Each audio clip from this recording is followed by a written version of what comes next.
country fell asleep, but they scream woke. We're distracted by vaccines and TV shows, politics, celebrity gossip, popular neat quotes. Black lives, white lives, which lives mean most? We only dedicate one day to remember our fallen soldiers, the men and women who died young. But if you come out the closet as Caitlyn Jenner, you're a hero and you get a whole Pride Month. The most dangerous pandemic's propaganda from these clowns. Only mask that's gonna save us is duct tape on their mouths. Don't speak. We don't need to defund police, need to defund the media who lies through their teeth like Big Pharma doesn't cure you, dog, cause every patient that gets cured is a customer lost. And big oil runs the world, the only wars that get fought are with the countries who have natural resources they want. Heard him claiming if a white man braids his hair and likes rap, he's appropriating culture. But if a white man acts too white, he's white trash. He's a racist, he's a bigot, he's a monster. Let's just have the conversation. Not every liberal is dumb, not all Republicans are racist. The government wants everybody fighting with their neighbors, cause they know that if we get along, we'll probably go against them. They can't stop us, cause we're ready to fight. Trying to brainwash us, but we won't let freedom die. The whole world's brainwashed. Everybody pick a team, start a riot in the streets. The whole world's brainwashed. It's us against them, it ain't you against me. How did monkeys become people and people turned into sheep? They put fluoride in the water that's keeping us all asleep. Claim they want what's best for us, I find it hard to believe, cause they've been selling us cigarettes since we was 18. Fake news, fake woke, distract and divide. You're either right or you're left, or you're black or you're white. Big tech don't need a microchip to hack in your life, cause the phone inside your pocket is a tracking device. And I don't know what I'm more sick of, rappers or Joe Biden looking like he ate 100 Xanax for dinner. Cause censoring the president and kicking him off Twitter is a bigger threat to freedom than foreign ballistic missiles. You don't trust the police or the government, but you want people giving up the right to own a firearm. Why would you be comfortable if police and the government the only people on the planet with the right to buy a gun? White privilege getting amplified to reinforce division. It convinces white people that they're favored by their skin, and black people getting angry cause they're told they're treated different. So the conflict is between us and never with the system. Let's just have the conversation. Not every liberal is dumb, not all Republicans are racist. The government wants everybody fighting with their neighbors, cause they know that if we get along, we'll probably go against them. They can't stop us, cause we're ready to fight. Trying to brainwash us, but we won't let freedom die. The whole world's brainwashed. Everybody pick a team, start a riot in the streets. The whole world's brainwashed. It's us against them, it ain't you against me. Step 1, train the people only to consume. Step 2, infiltrate adults with the news. Step 3, indoctrinate the children through the schools and the music and the apps on the phones that they use. Step 4, separate the right from the left. Step 5, separate the white from the black. Step 6, separate the rich from the poor. Use religion and equality to separate them more. Step 7, fabricate a problem, made a lie. Step 8, put it on the news every night. Step 9, when people start to fight and divide, take control. This is called situational design. They can't stop us, cause we're ready to fight. Trying to brainwash us, but we won't let freedom die. The whole world's brainwashed. Everybody pick a team, start a riot in the streets. The whole world's brainwashed. It's us against them, it ain't you against me.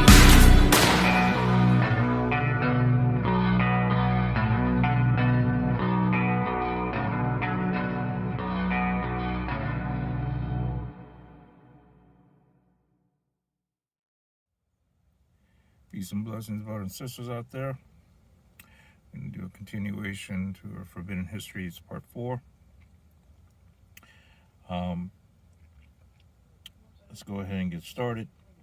Hope everyone's having a beautiful day. Enjoying a peaceful day. Get your exercise in. Stay healthy. Eat good. Throw away the junk food. Stay away from fast food places. It's trash. And continue your boycotts for Palestine. Controlling history is so important because you manipulate how people see what we call the past. You will influence massively how they see the present. And that's what we're facing with today. They have deleted humanity from its origins.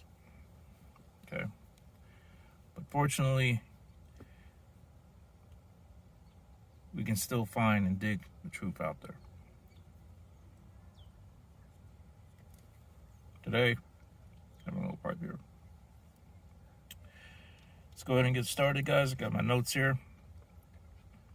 And we're going to start with the, continue on. We kind of left off, but I want to add in a few things. It should have been in the first part of the video, but no worries. It's more information, more knowledge that I would like to share with everyone. We're going to go back a little bit to the Caucasus Mountains. The Caucasus Mountains, which North American white folks are known as Caucasians. Even according to official history, it was a white Aryan race from the Caucasus Mountains region which moved into the Indus Valley of India about 1550 BC and created what is today known as the Hindu religion. It was the same Aryan race that they called themselves Arya, A-R-Y-A, which introduced the ancient Sanskrit language to India and the stories and myths contained in the Hindu holy books. Right?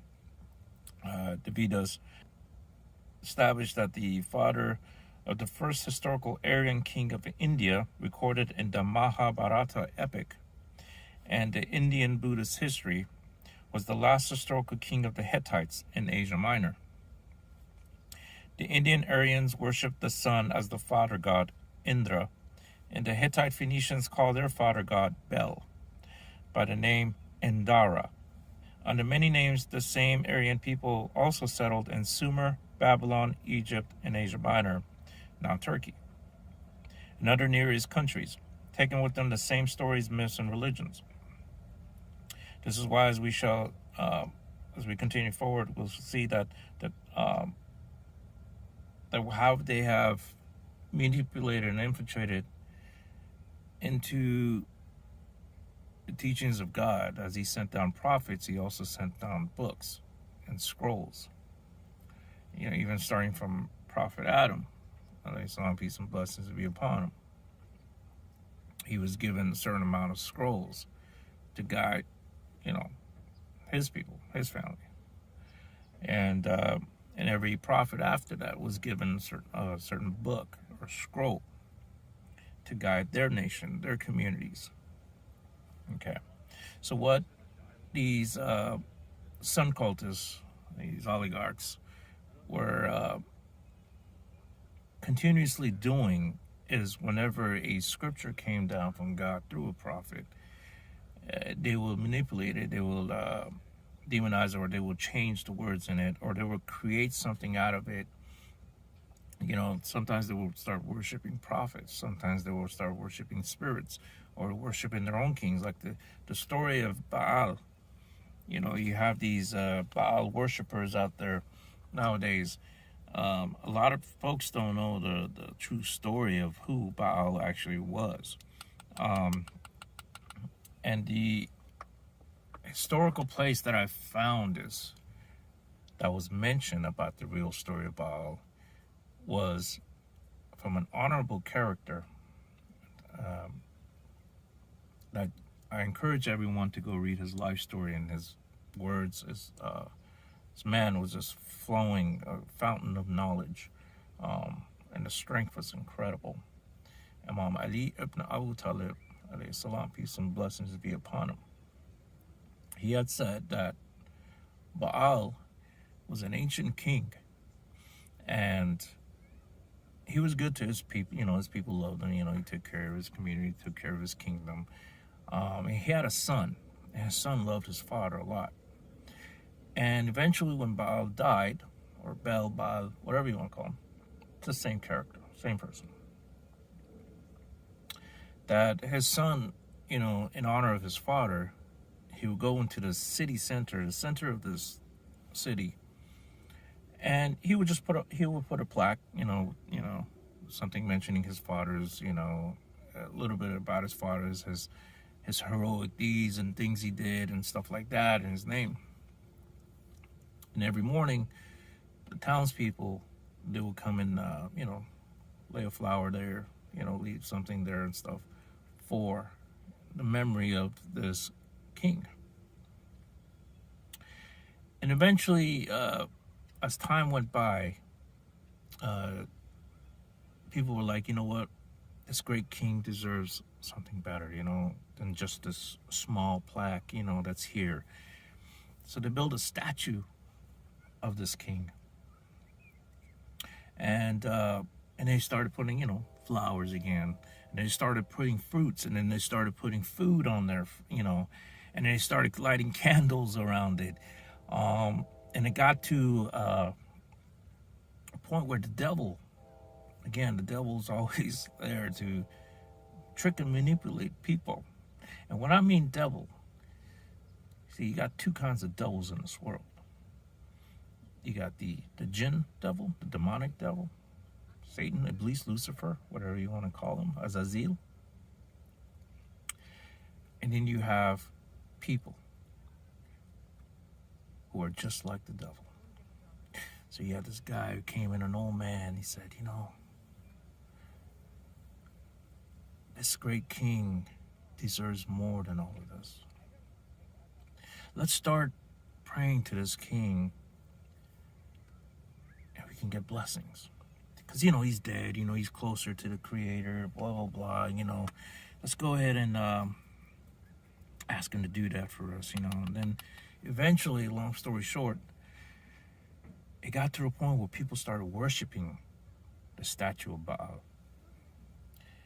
And then it got even darker, to where the elites, cultists, they used that advantage to control the people.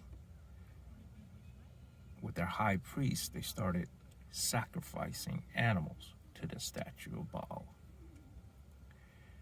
And then they started sacrificing children to the statue. And that's where this worship of Baal started. And it grew from there. It became a cult. To this day, you will find it in the scriptures, you'll find it in the Bible, the Quran, it speaks about Baal. It tells you not to worship this guy. And the funny part is, most of these gods that the ancient Arabs used to worship, one of them was actually a janitor. That when he died, he was a janitor, I guess, to the royal house or something, some, chieftain's house or whatever.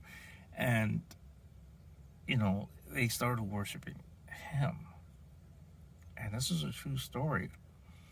And that people have been duped and manipulated into these false pagan gods.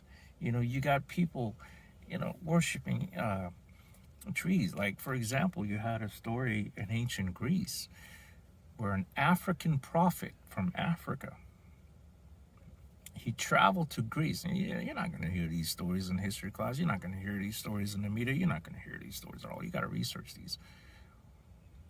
He traveled to Greece to prevent these Greek people. They were worshiping this giant tree. And so they were nature worshipers. They were worshiping this giant tree. And this black prophet said, told them, there's only one God. You need to worship the creator who really created. This is just a created thing. There's many trees in the world. You guys chose this one big tree because it looks so big and special, and But see, a lot of people understand that spirits, jinns, demons, they manipulate man. They trick mankind. Like what happened in South America, you had the statue of Mary crying blood from the eyes. Those are the deceptions of the demon to trick people more, manipulate and people more into false worships. So this African prophet, I couldn't find what his name was. I couldn't find that, unfortunately. One day, he cuts this tree down. And the people came around, they're like, what are you doing? You cut down our God. And he goes, if your God had enough power, he would have stopped my axe from cutting this tree. But it didn't. The tree's down. If it can't even protect itself, how is it going to protect you? If it can't prevent me from stopping me from cutting it down with the axe, how is it going to protect you? And a lot of the Greeks who were wise, they pondered over what he said. And a lot of them followed him, but a lot of them didn't.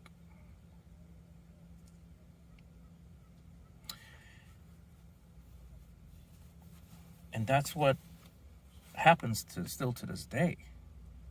But now you have different types of gods that they want you to worship this day.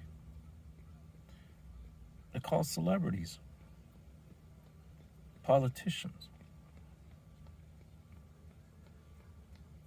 How many youths you see with posters and images of celebrities in their rooms, or wearing a t-shirt with a picture of the celebrity? You see concert halls filled to the brim with people. But you see churches, mosques, and synagogues empty.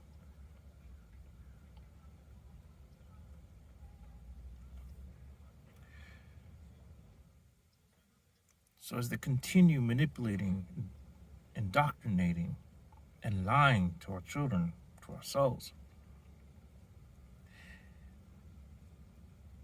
they have a different type of idols for you to worship these days. History repeats itself. Stop worshiping these celebrities. I will tell you this something about these celebrities. Their war is against God. These people are evil. A lot of them belong to these families. A lot of them are into these mafias. A lot of them are into sex trafficking. Actually, almost the majority of them are. I'm not going to say every single one of them because I don't know. But what I do know is that these celebrities that you worship, these politicians that you follow, these misleaders, would only lead you into the hellfire. I'm no preacher, but I'm laying the facts to you. Instead of they want you to not achieve spirituality. They don't want you to be connected to your Creator. They want to disconnect you from that.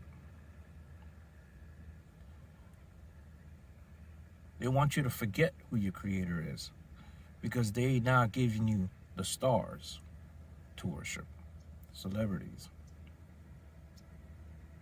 You cry over them. You shed tears for them. You spend money for them. You offer your time, your life, everything for them. But yet you can't give a few minutes of your time to your Creator, the one who truly deserves your worship, who truly deserves your time.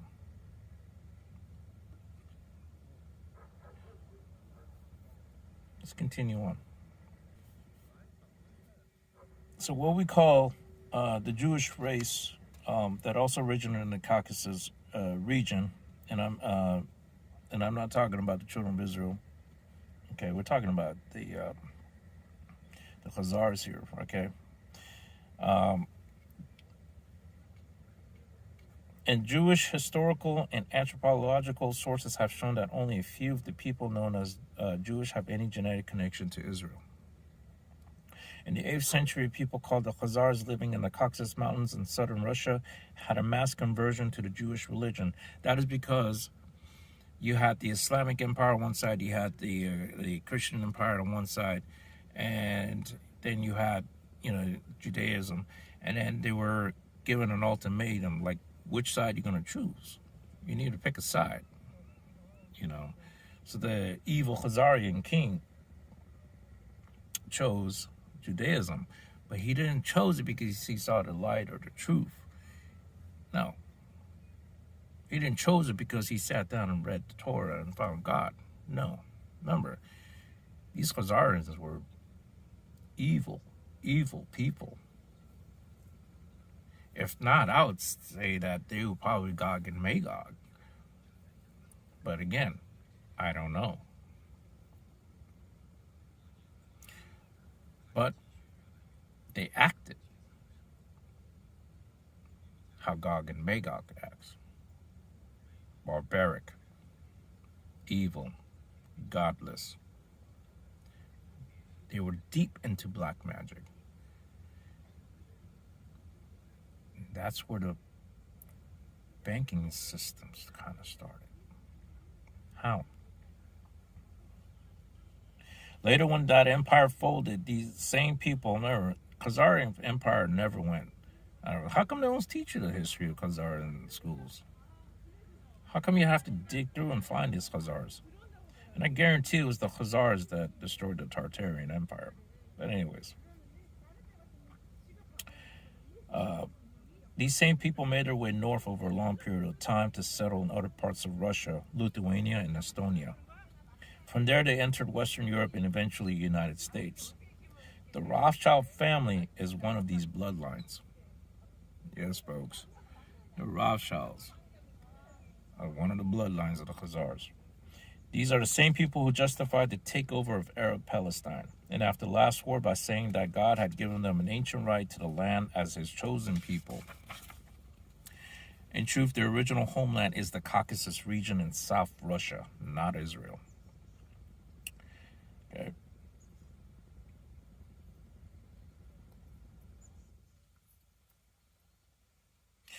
So the white race expanded northwards into Europe. Okay. Now,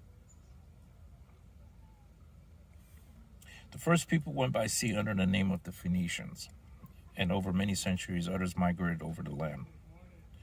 Two of the latter groups were called the Cimmerians and the Scythians, and through a series of name changes, these same bloodlines populated Europe and reconnected with the earlier Aryan settlers of Britain and Northern Europe, who had been installed by the seafaring Phoenicians.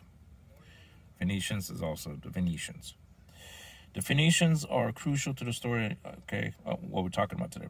The Cimmerians migrated northwest from the Caucasus and Asia Minor, Turkey, into the countries we now call Belgium, Netherlands, Germany, and Denmark. The Roman historians Pliny and Tacitus said that all the people along the coast from the Netherlands to Denmark were the same ethnic group, and this is supported by archaeological evidence, which indicates that these people arrived in that region about 300 to 250 BC. Another group of Cimmerians traveled up the river Danube through Hungary and Austria into southern Germany and France. The Romans called them Gauls, and the Greeks knew them as the Keltoi or Celts. Keltoi spelled Keltoi. Groups of these Celtic tribes also settled in Bohemia and Bavaria, and others invaded northern Italy.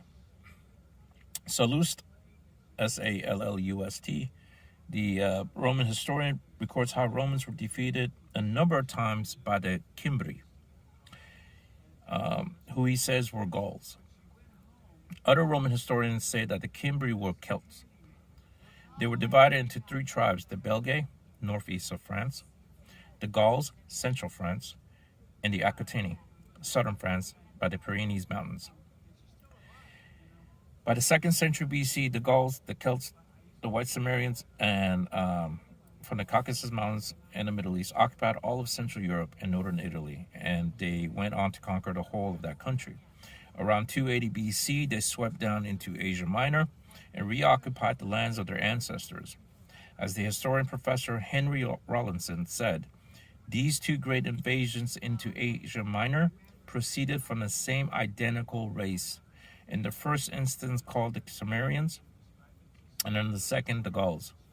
These invading Gauls based themselves in a place called Phrygia, which became known as Galatia.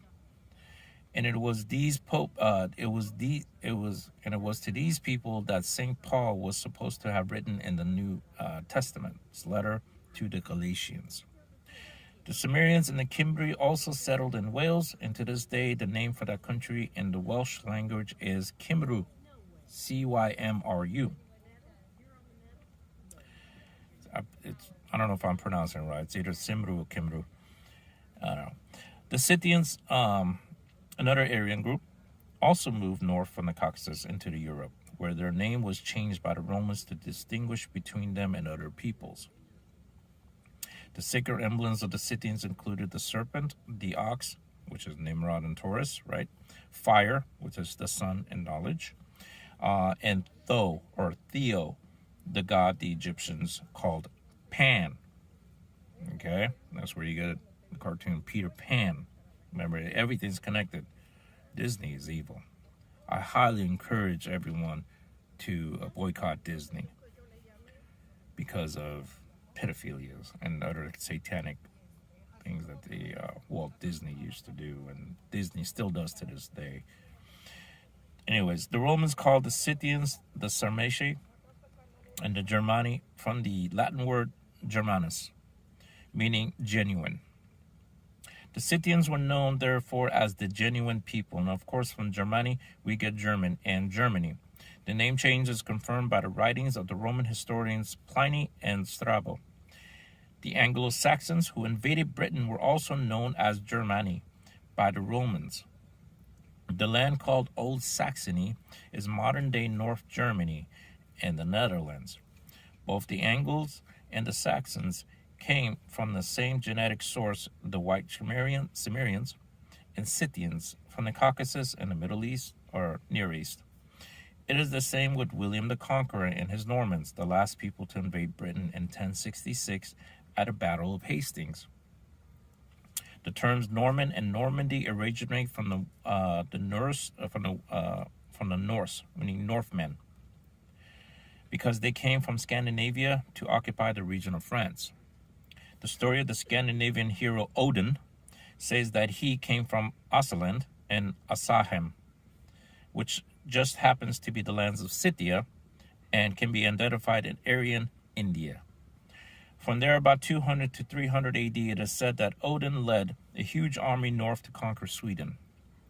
His army was called the Svear, S-V-E-A-R. Forgive me if I'm pronouncing that wrong. And in the Swedish, that country is still called Sverige. Okay, again, I might be pronouncing that wrong, but it's spelled S-V-E-R-I-G-E. Okay, for my Swedish brothers and sisters out there, please correct me if I'm wrong. The land of the Svear. Okay, another group of Scythians who became known as the Sakas went east from the Caucasus following the trail of the earlier Aryans, and they reached the borders of China by 175 BC. About this time, Chinese records tell of a people called the Sai Wang or Sok Wang, Sai, S-A-I, Wang, W-A-N-G, Sai Wang, or Sok Wang, or S-O-K, Wang, W-A-N-G. Again, forgive me if I'm pronouncing these wrong. Who were forced to flee India. Sok Wang means Saka princes. The records indicate that these Saka retreated south into India through the mountain passes from Afghanistan. And coins dating from about 100 BC confirm that a Saka kingdom was created in the upper Indus valleys between Kashmir and Afghanistan. Again, it is not a coincidence that the religion of Buddhism emerged from lands occupied by the Saka Aryan Scythians. At least by 500 BC, a tribe called the Sakyas lived in the area where Buddha is supposed to have been born around 63 years earlier. Gautama, Lord Buddha, was called Sakyashina, Sakamuni, or the Sakya sage. Okay, Sakya, the teacher and the lion of the tribe of Sakya. And I also believe that Gautama Buddha was also a prophet of God. His original teachings talks about, was actually monotheistic. Okay, the Gospels of Buddha is another book you guys should look into. Okay. And there's many mentions about him that I've seen in other ancient scripts that confirm, that he was teaching the worship of one true God, not himself, okay, or any other idols. So, now the Scythian, Saka, and the Cimmerians, or the Cimbri, were in fact all the same people, and this is confirmed by inscriptions scored in the Behistun Rock and the Zagros Mountains on an old caravan trail from Babylon. The inscriptions were ordered by Darius the Great about 515 BC, and they were written in 3 languages: Babylonian, Elamite, and Persian. Farsi, all right? Parsi. Whenever the Elamite and Persian versions say Saka, the Persians, Babylonians use the term Kimri. So these Aryan peoples under different names and under the same religion and religious heroes under different names expanded from their origins in the Caucasus and the Middle East, and the Middle and Near East, and went overland into Europe, India, and as far as China. And within them were the bloodlines who battled for and eventually won supremacy to control the course of events as the kings, queens, priests, and military leaders under the collective title of the Babylonian Brotherhood. Okay. And that the Babylonians were part of the Aryan race is confirmed by the ancient inscriptions and titles. The Kassi, Kassi, or Cassi, was a title first used by the Phoenicians about 3000 BC, and this was adopted by the Babylonians who ruled the Mesopotamian Empire. Kassi, or Kassi, also appears as a personal name of Phoenicians in Egypt, and Kassi, I'm just going to say Kassi, Cassi, or Kassi, was the inspiration for the ruling kings known as Katai in the pre-Roman Britain, one of whom minted Cas, C-A-S, coins featuring the sun horse and other solar symbols. So this Aryan expansion began as far back as 3000 BC, probably earlier with their seafaring branch, the Phoenicians. They were a technologically advanced people who have been marginalized by official history. Okay, and this has obscured their true identity. They are fundamental to understanding where we have come from and where we are now. It was they who brought both their genetic lines and their knowledge to Europe, Scandinavia, and the Americas thousands of years BC. There's a book actually called by an author named L.A. Waddell, Waddell, and his book called The Phoenician Origin of Britain, Scots, and Anglo-Saxons. Read that book. Waddell was a fellow of the Royal Anthropological Institute and spent a lifetime researching this evidence. He shows that the Phoenicians were not a Semitic race, as previously believed, but a white Aryan race. Examination of Phoenician tombs reveals that they were a long-headed Aryan race and of a totally different racial type to the Semites.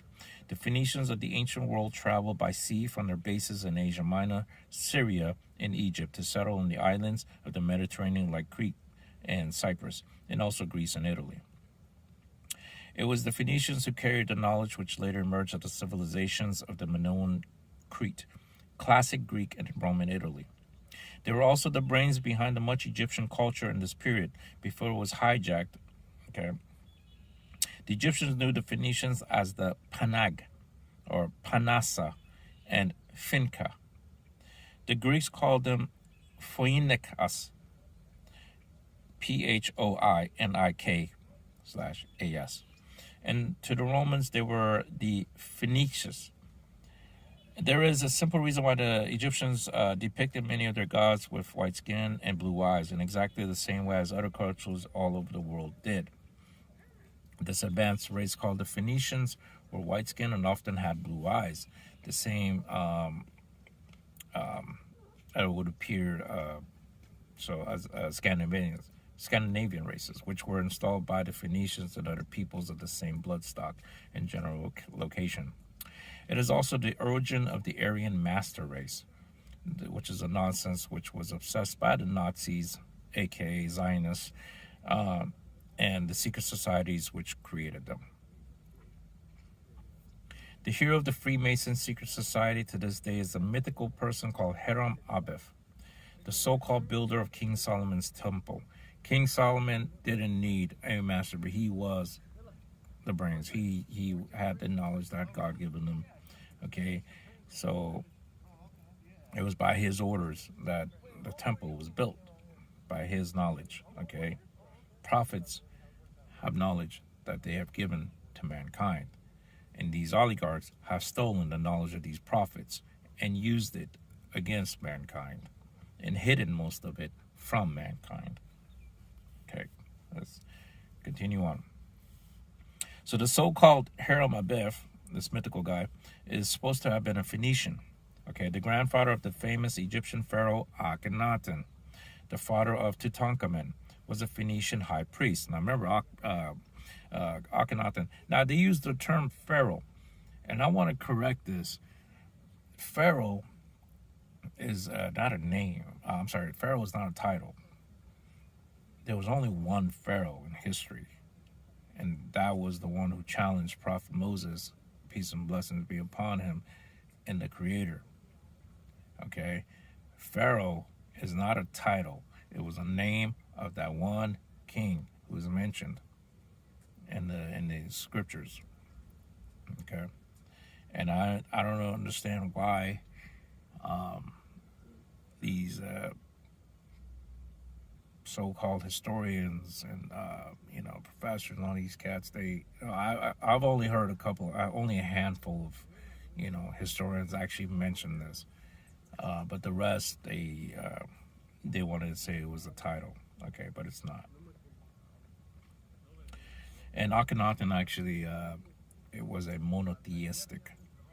He was actually destroying all the pagan idols and stuff of Egypt, and wanted to establish a monotheistic religion. And there is some evidence that he could have also been a prophet of God, but I don't know. The phoenix, the mythical bird of Egypt,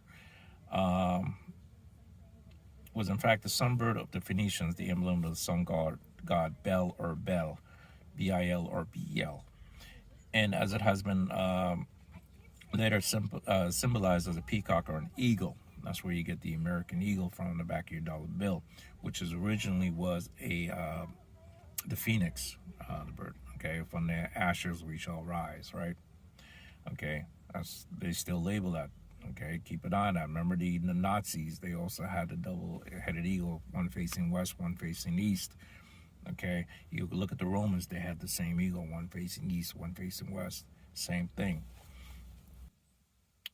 The Phoenicians were not confined to the Mediterranean and Middle East. They landed in Britain around 3000 BC, and unmistakable Phoenician artifacts have been found in Brazil, as well as possible Egyptian remains in the Grand Canyon in America. Yes, there are actually Egyptian hieroglyphs in the Grand Canyon in America, but they have shut that area down. You cannot go down there. I hope somebody one day does get us some videos. That'd be awesome. The Phoenicians landed in the Americas thousands of years before the manufactured photo opportunity, better known as the journey of Christopher Columbus. The reason that the native legends of the Americas speak of tall white gods coming from the sea bringing advanced knowledge is because that is precisely what happened. If you forget the gods bit, they were the Aryan race, okay, from the East landing in the Americas thousands of years ago. The same Aryan race who the Sumerians said gifted their civilization after the flood, right? This is why the later white invaders who followed Columbus were astonished to find the native peoples of American continent had the same basic religious stories and myths as they had. Okay, this is perfect example. Explainable now. They came from the same source. The Aryan race, known as the Phoenicians, among many other names like Sumerian, Hittite, bloodlines within them. There were also seems to have been a direct invasion in the Americas way back then. The evidence of advanced race who knew the Americas existed comes from centuries-old maps like the Haji Ahmed Portolan map. Okay, Haji Ahmed Portolan map. Okay, compiled in 1519, which I will find and place on the screen for you, which depicts the North American continent with the wide causeway connecting Alaska and Siberia, right? There's also an accurate drawing of an ice-free Antarctica. It actually is. I've seen these maps of Antarctica. Besides it being, having pyramids on it and trees and grassland, different types of animals, different types of creatures that, which I really depict as either nas or different types of jinns or whatever. There's even shows pictures of a mermaid in the water or a type of a dinosaur or something like that. It has palm trees, Antarctica, right? And that's why Antarctica is controlled by every nation in the world. It's blocked off, okay? Like, what is so important about some, a land just with nothing but ice on it. You know, why they have nations protecting this place. Something to look into later on, we shall.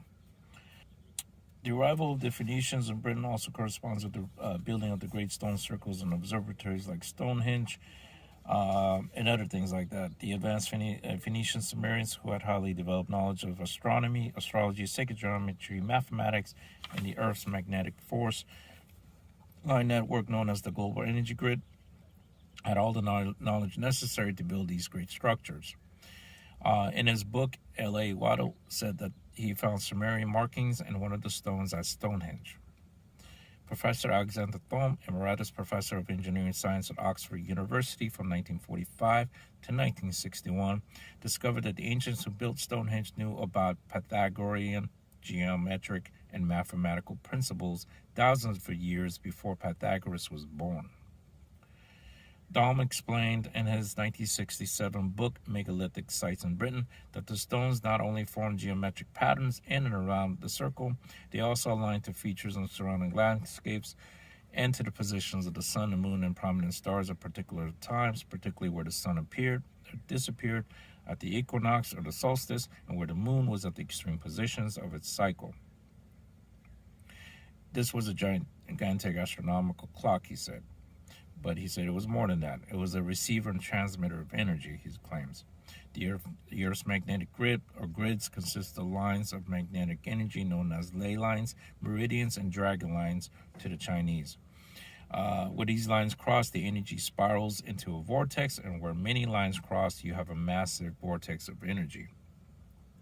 Negative energy.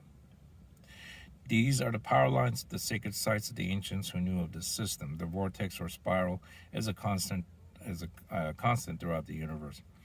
Okay, our galaxy is a spiral, which we learn from Islam and other scriptures. Water spirals downwards. Hair grows in a spiral at the crown. The DNA molecule, which carries our genetic blueprint, is a double spiral.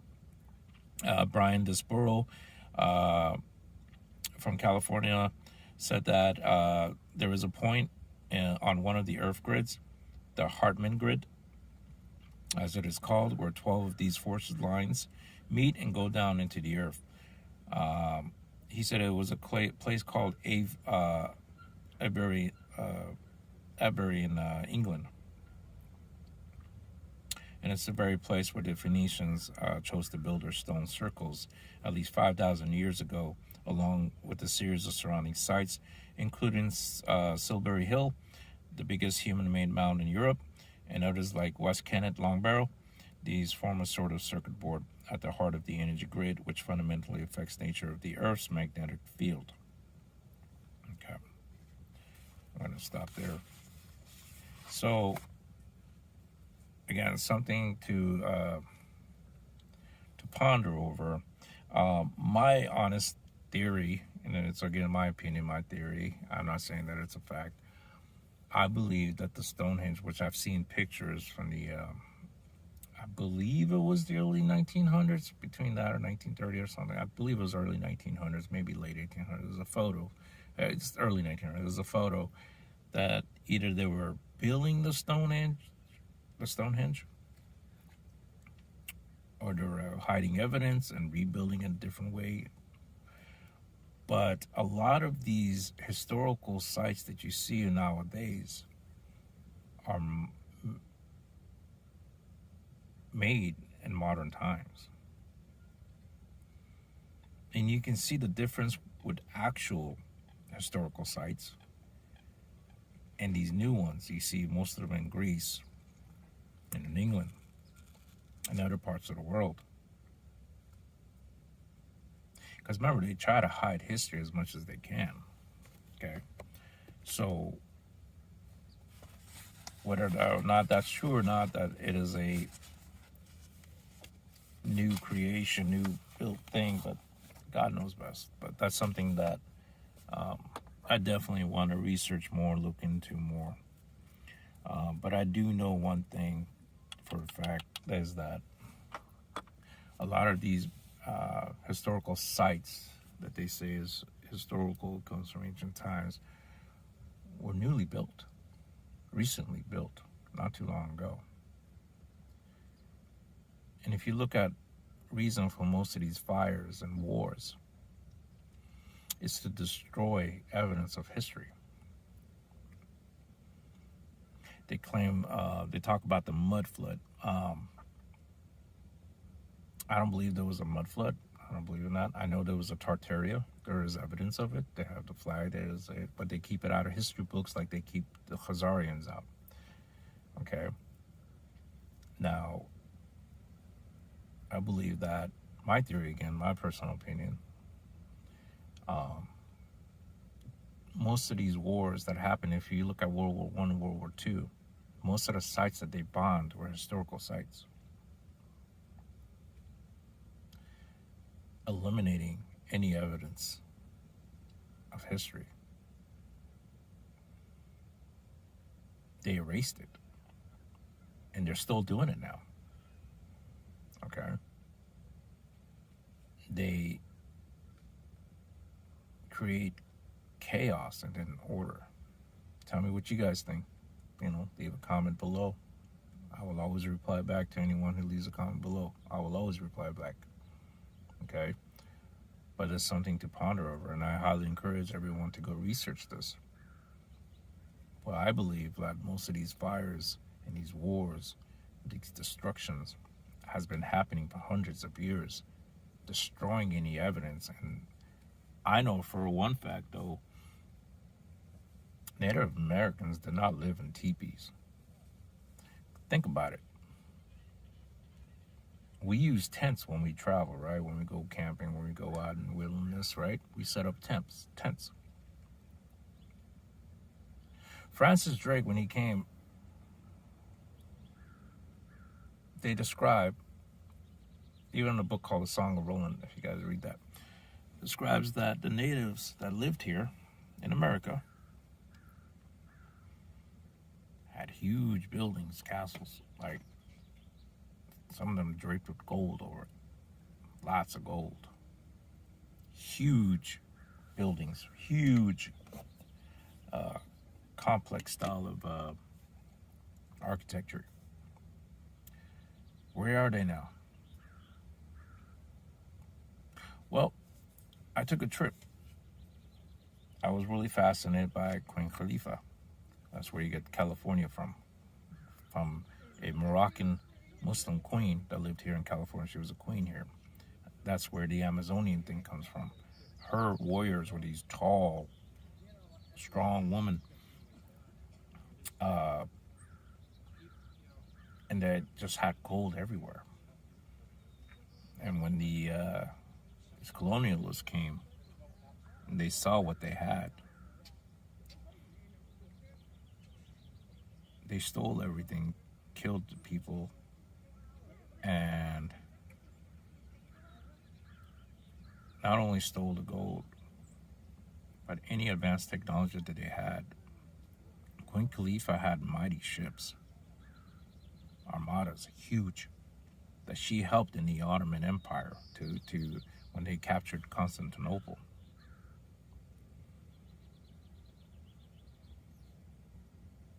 So I went to this place that she was at,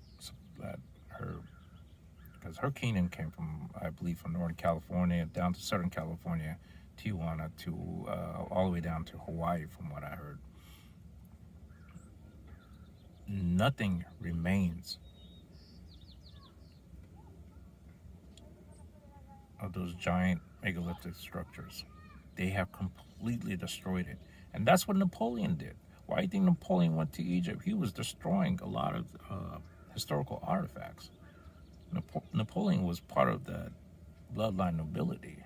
He had an agenda that they had, you know. Some claim he never existed. Yeah, he existed. But remember, he also was part of the hidden hand. Coffee again, guys. Cheers. Bismillah.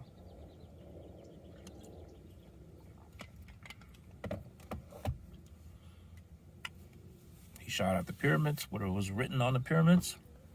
There was hieroglyphs all around the pyramids. He took the gold capstone that was on top.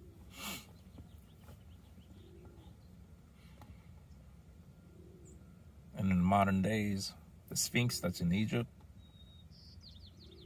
we see you can go in from the head of the Sphinx, there was actually an entrance to go inside the Sphinx. That's covered up. Aleister Crowley, the most evilest man, grandfather of George Bush, speaks about going in through the head of the Sphinx and into a secret passageway. A lot of mysteries in history, I guess, but I will find the evidence to those, and I will definitely share that with you. I'm still researching Queen Khalifa and bringing you more evidence of her people that were here in California. Well, folks, thank you for your time. Thank you for listening. Again, if you have any questions, leave a comment below. You know, I will always get back to you guys. And keep it real, keep it 100. Okay. Start exercising, eat healthy. Okay. And God bless. I kept it real. Love you.